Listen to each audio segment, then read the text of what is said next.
Well, hi, we're back, and we wanted to continue on a previous blog. A couple of weeks ago, we did a blog, Why We Crave the Wrong Foods, which was focused on the pleasure trap. We thought, a really good video with Dr. Goldhamer, who we think is outstanding, about how we get caught in this pleasure trap, this dopamine cycle, related to what we call the wrong foods.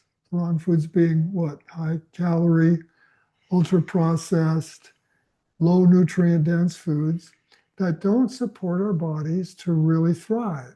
They just don't have what it takes.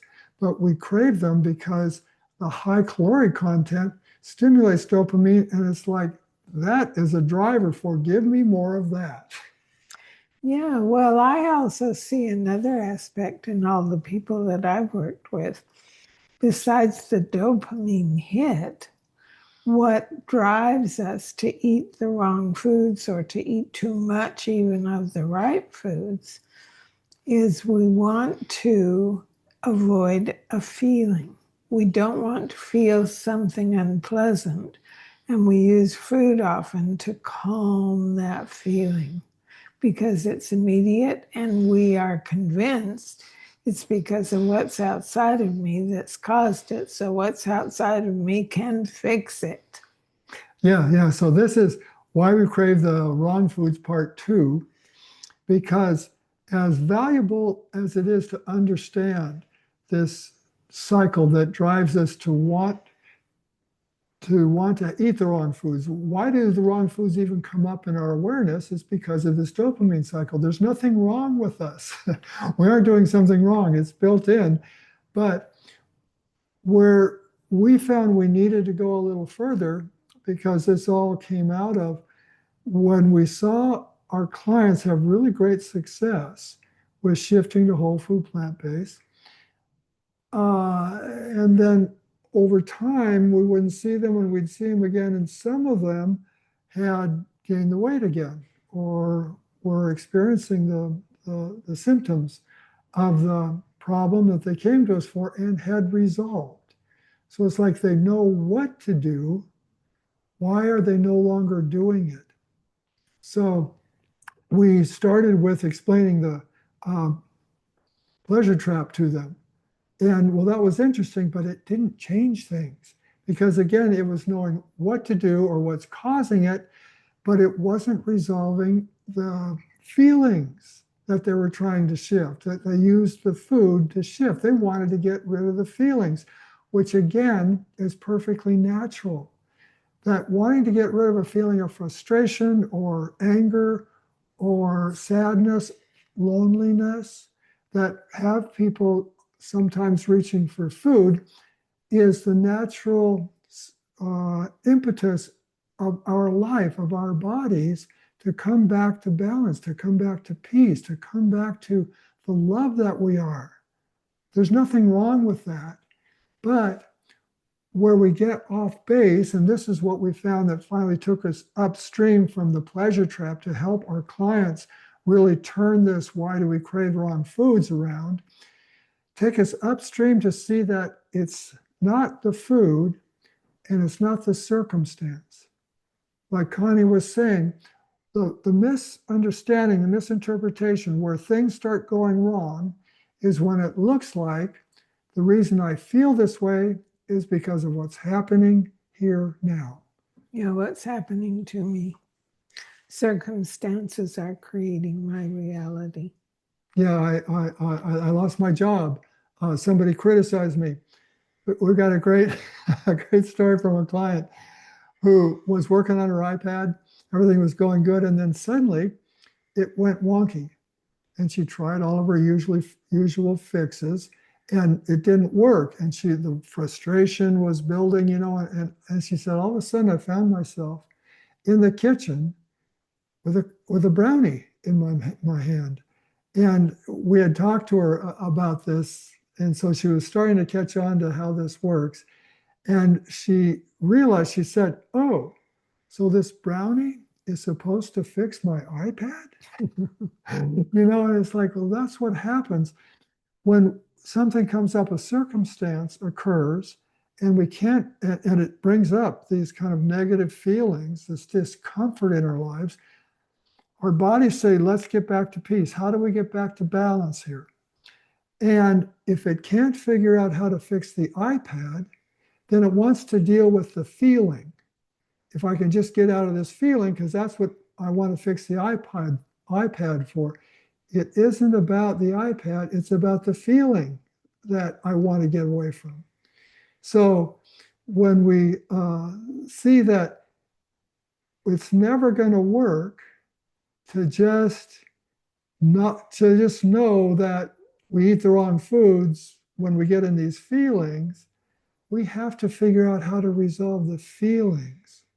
And that's where this understanding of it looks like it's the circumstance that's creating the feeling, but it's not. This is really quite revolutionary, but it's so simple. It seems like, how could that be true? So what we found is that we began to discover in our own lives, whenever I have these feelings, is because I'm believing something that isn't true. My mind is making up a story that says, if this iPad doesn't get fixed, I won't be able to access my calendar. I'll miss appointments. I'll da da da. It creates this terrible future, and that's scary. And I'm frustrated because I need my iPad, and I don't know how to fix my iPad, but I can deal with the feelings. Okay, when I begin to see, oh, it's this story about the circumstance, what it means. It's the interpretation I'm giving to an iPad that doesn't work that's creating the feelings. Wow.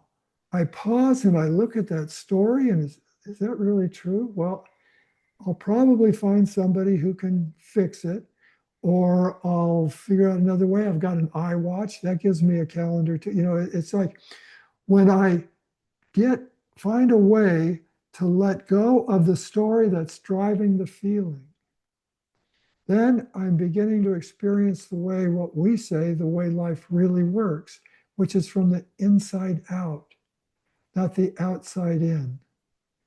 What do you mean by inside Yeah, out? so Make that clear. So the outside in is that the circumstances on the outside put the feeling on the inside.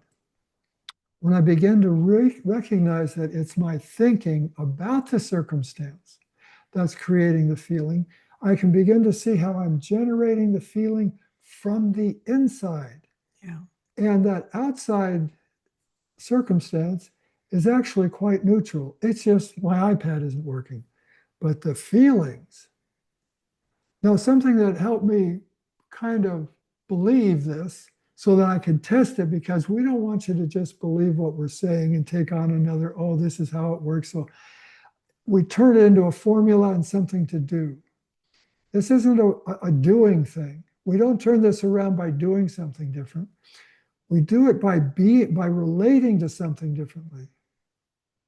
To relate to something differently, I have to be different with it. It's a way of being in life, not a doing in life. And the clarity comes from a clear seeing of how life really works. When you begin to see, oh, the reason I'm having these ups and downs in my life is because of the stories I'm creating, you stop, you relax, you let the stories just float on by if they begin, and your life changes. You feel more trusting of life and it's wanting your well-being. You begin to see that instead of being challenged and creating all kinds of strong emotions from the circumstances that arise. Yeah, so let me give you an example. I think I've probably shared this in past posts as well, because we've talked about this before. But I was managing a team, just a couple of guys on a project, and it was going well. And I think it was due on Friday, and it was Tuesday. And the owner came and said, we have to have this tomorrow. This has got to be done on Wednesday. And one of the guys just completely freaked out. He just went off the rails. He was going to leave the company, and they're always expecting too much, and da da da da da. And he had a lot of uncomfortable feelings come up. Now the other guy, instead of reacting that way to the same circumstance. So this is an example how circumstances are neutral. Our experience is created from the inside. So the one guy was telling himself a story that this is impossible. They're expecting too much of myself, and it created all this terrible feeling. And that was driving the conclusion that I think I'm going to leave the company. The other guy goes, oh, this is going pretty good, actually. I wonder if we could do it by Wednesday. If we did this and that. And so his response was completely different.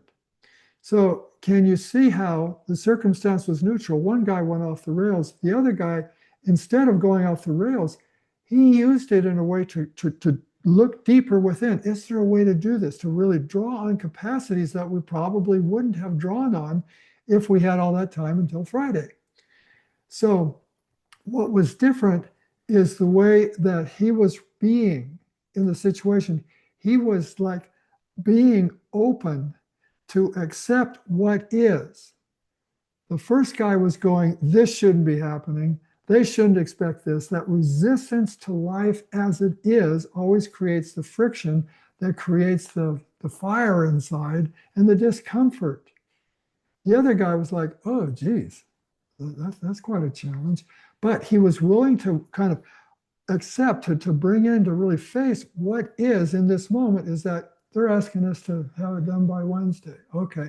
And instead of closing down and pushing back and resisting, he's like opening up and seeing, is there a way for us to do that? That's a different way of being. Not being closed and resistant, but being open and welcoming. So this is, I think, the going upstream to what Dr. Goldhamer was helping us understand of why we crave the wrong foods physiologically. But what we've seen is it helps our clients so much more to have a healthy relationship with food. So we don't have to, when we crave the wrong foods, white knuckle it because I know it's the wrong food and it's just a pleasure trap and da da da. When we begin to see that life works differently, my experience of life and these feelings that I may find uncomfortable are not coming from the outside. So don't try to have to change things on the outside. They're coming from the inside. So it's a way of seeing what's going on in a more accurate way that's meeting life as it is right now instead of resisting it and wanting it to be different. Yeah, and the more that we relax when those thoughts come up that create strong feelings, the more we're unraveling the desire to use food to calm them. So it works. And if you want to sample it, we'll give you a free session. So just connect with us and we'll show you what it is even more. If you're having an issue and want to have a little conversation, we'd love to talk with you about it. And so I guess just in closing, I would say, this why we crave the wrong foods, part 2, is that to really resolve this issue, when we started to see that life works inside out, it kind of like turned everything upside down. Or in a way, instead of turning our perception upside down, it kind of turned it right side up. True. Yeah. So it's a wonderful open. I mean, my life is so different. I just dance with life now so much more instead of kind of being on guard, like what's going to happen next. Yeah, exactly. Now the recipe is wonderful. It's a mung bean curry dish, and it uses cashew milk to cream it. It's really good. I think you'll enjoy it. Give it a try. We're having it for lunch today. Yeah. It's quite simple. Just a few ingredients, actually. And that is one of the things that is quite common in our recipes is that they aren't real complicated. They're put together in a way where the foods speak for themselves. So you really get that full impact of the few different ingredients that are in there. And next week, we'll talk more about this, how we can really stop this craving cycle or this overeating cycle to try to calm feelings. Doesn't work. Thanks for joining us. Bye.